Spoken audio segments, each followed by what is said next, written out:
Boa tarde a todos e a todas. Eu me chamo Andrei Nicolin, sou da Universidade de Brasília e hoje eu gostaria de apresentar o nosso pôster sobre a coordenação oracional e switch reference em Proto-Macro-G, evidências das línguas G setentrionais e Machacali, que fiz juntamente com a professora Flávia de Castro Alves, também da UNB. A nossa pesquisa foi desenvolvida no âmbito da gramática de construções diacrônica, que é uma abordagem descrita detalhadamente no livro de Guilherme e Bardal, 2020, que consideram que as construções sintáticas são passíveis de aplicação do método comparativo, permitindo uma reconstrução.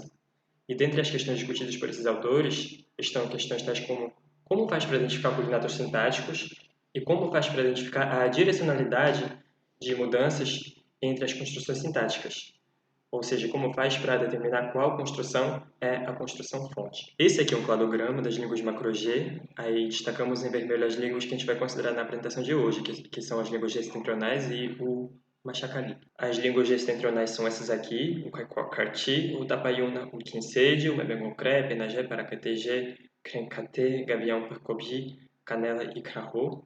O Banara a gente não considera que faça parte do G setentrional. E aqui trouxe um mapa que mostra a localização dos Machacali, ou Timbuktu, em Minas Gerais, e dos povos setentrionais, nos estados do Maranhão, Pará, Mato Grosso e Tocantins, e antigamente também em partes do Piauí.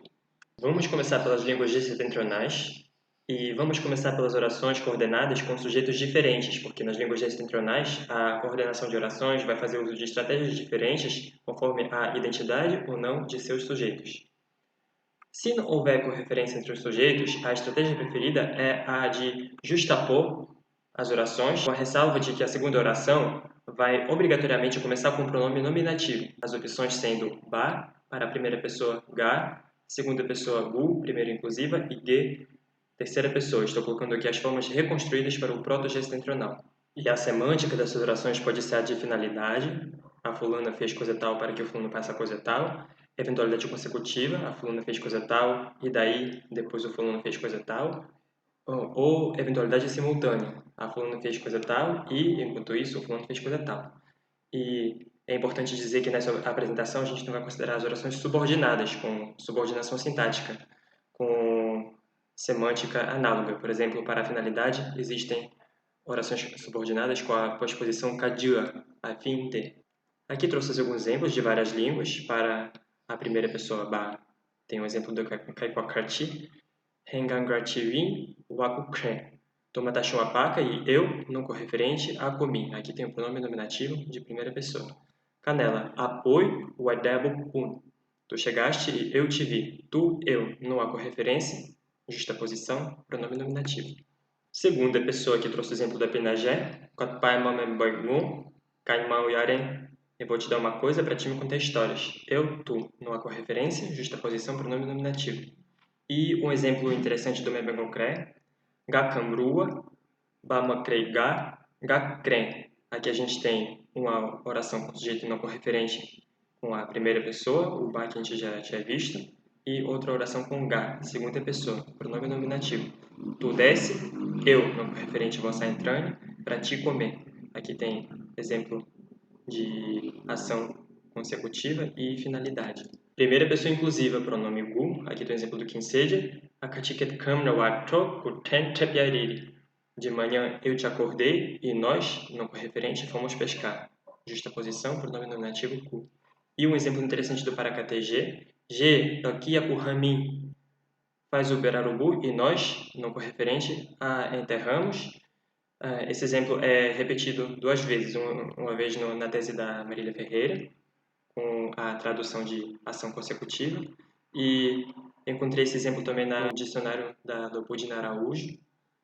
Aí a tradução é de finalidade, faz forno para nós enterrar. E finalmente a terceira pessoa, ge. O reflexo desse pronome vai ocorrer com essa semântica principalmente em Timbira, e fora desse ramo a semântica vai ser restrita à semântica de finalidade. Por exemplo, aqui tem um exemplo de canela, o arrapoi, que é Alice e pupu. Canela é uma variedade de Timbira, e a semântica é de ação consecutiva. Eu vou chegar e ali você vai me ver. Agora, em Apinagé, esse que é usado só para finalidade.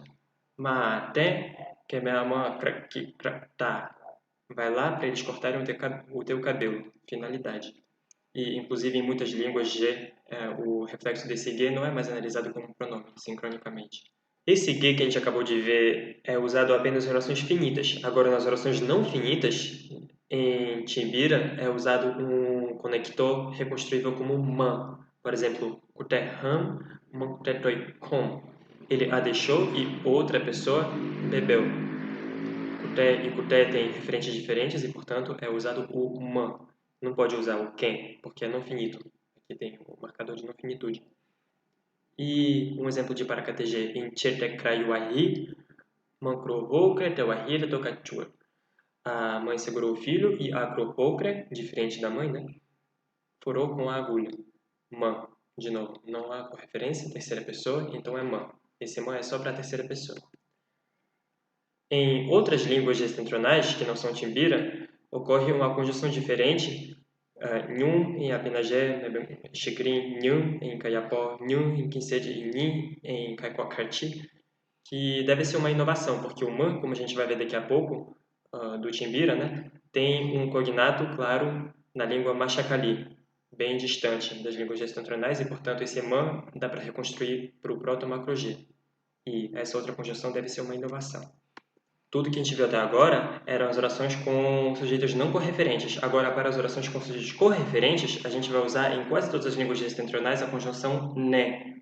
Por exemplo, nesse exemplo de Abinagé, Kotpai Aroikungaipa, Ne Pankatokpa, Ne Pankuti, Nhum, agora é sujeito diferente, No, Ne Akru. Eu vou terminar de debulhar o arroz, daí eu, correferente, vou assar, daí eu vou guardar, daí ele, ou seja, o arroz não correferente fica, aí a gente vai usar o Nhum, aquela conjunção elevadora que a gente viu até agora há pouco, e né, agora é o arroz de novo, então é correferente de novo, ele esfria.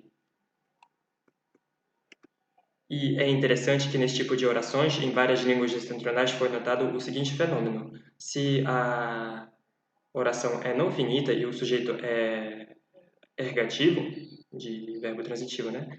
Ele não vai ser apagado. E se for nominativo em oração finita, aí ele vai ser apagado. Por exemplo, em Canela, Wahapoi Nabupu. Eu vou chegar e te ver. Aqui não tem esse wa, não é repetido de novo, não precisa. Agora, quando é no finito, ele ocorre de novo. Ipoi Neidabupun. O ité geralmente não é apagado. Em quem seja, encontrei a mesma coisa na descrição do Rafael Nonato. Renwapai Nesomun. Não é repetido o wa. E quando é no finito, é repetido sim. Ipo Nerekuruma. Na verdade, esse ne ele pode opcionalmente ocorrer também em orações com sujeitos não correferentes, por isso estou usando como e, sem mesmo sujeito. Por exemplo, Humretei-bupun né, o amate em Canela. Aí a gente pode falar com né ou sem né.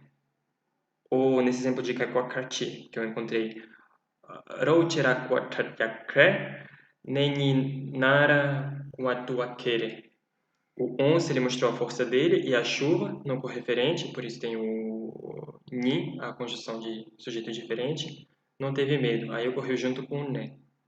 Agora eu estou passando para a língua Machacali.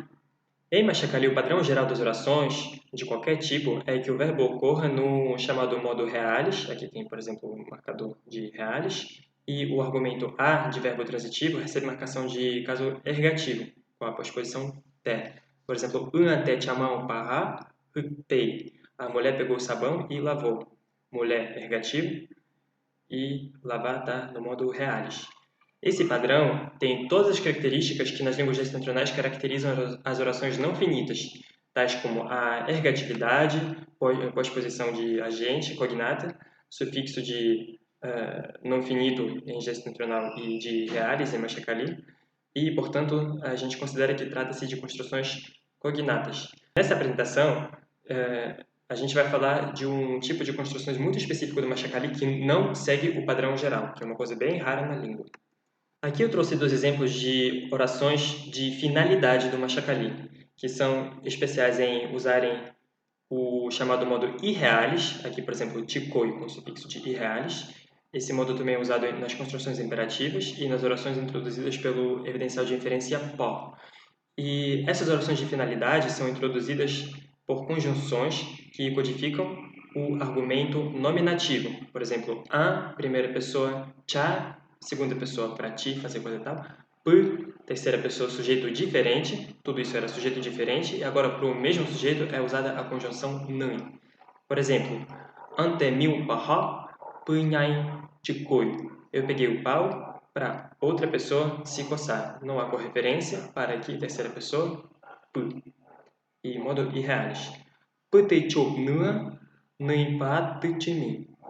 Aqui o nui codifica o mesmo sujeito da primeira oração. Os papagaios do espírito vêm para flechar na costela. Eles são que flecham, portanto, a gente usa a conjunção nui. Nessas construções ocorre o alinhamento nominativo, que é super raro em Machacali, como a gente viu, o padrão geral do Machacali é o ergativo absolutivo. E esse padrão, curiosamente, coincide com aquele encontrado nas orações coordenadas finitas das línguas setentrionais. O mais curioso ainda é o fato de que as conjunções p e nãe são correspondências exatas das conjunções que a gente tinha visto nas línguas setentrionais, o man e o né. É bastante diferente a fonética, mas as correspondências são 100% regulares, por man e nãe, né. Dá para reconstruir esses elementos para o proto-macro-G. Para a primeira e segunda pessoa, a gente não encontrou elementos cognatos, mas para a terceira pessoa e para o mesmo sujeito, sim. E a gente sabe que as formas do modo irreales são prováveis equivalentes das formas finitas das línguas setentrionais, e, portanto, a gente pode afirmar que muito provavelmente se trata de construções cognatas. Aqui a gente mostrou a proposta evolução das construções do proto-macro-G com switch reference, porque a gente reconstruiu conjunções diferentes para sujeitos não correferentes de terceira pessoa, man, e para sujeitos correferentes. Nem a gente não sabe qual era exatamente a consoante final por causa de que faltam dados de outras línguas, mas a gente sabe que era uma consoante palatal. Para a primeira e segunda pessoa, a gente não sabe quais elementos serviam de conectores. Em proto-G setentrional, essas duas coisas foram retidas, só que o uso desse man em G setentrional é restrito a orações não finitas. Nas finitas é usado o G de origem que a gente não sabe qual é. Poderia ser uma inovação ou retenção, sabe lá. E o nem é mantido como né e continua codificando os sujeitos correferentes. Em Machacali, para a primeira e segunda pessoa, são usados esses elementos aqui. Cha, de origem desconhecida por enquanto. Para a terceira pessoa não correferente, a gente usa o p, que é o reflexo de man. E para os sujeitos correferentes, a gente usa o nem, que é reflexo de nem. A única diferença é que em Machacali a semântica é sempre de finalidade. E em gestual pode ser tanto de finalidade como de ação consecutiva, simultânea, qualquer tipo de coordenação. Machacali é restrito à finalidade. E, portanto, a gente pode concluir que as orações de finalidade em Machacali é um dos pouquíssimos resquícios da morfossintaxe finita do proto-macro-G, porque, como a gente viu, o padrão geral do Machacali continua as orações não finitas do proto-macro-G, e os outros resquícios desse padrão finito são as orações imperativas e as orações com a partícula inferencial PO. E a conclusão é que dá para reconstruir o sistema de switch reference para o proto-macro-G e que os sistemas observados em línguas setentrionais em Machacali são muito provavelmente cognatos. Muito obrigado, essas são as nossas referências.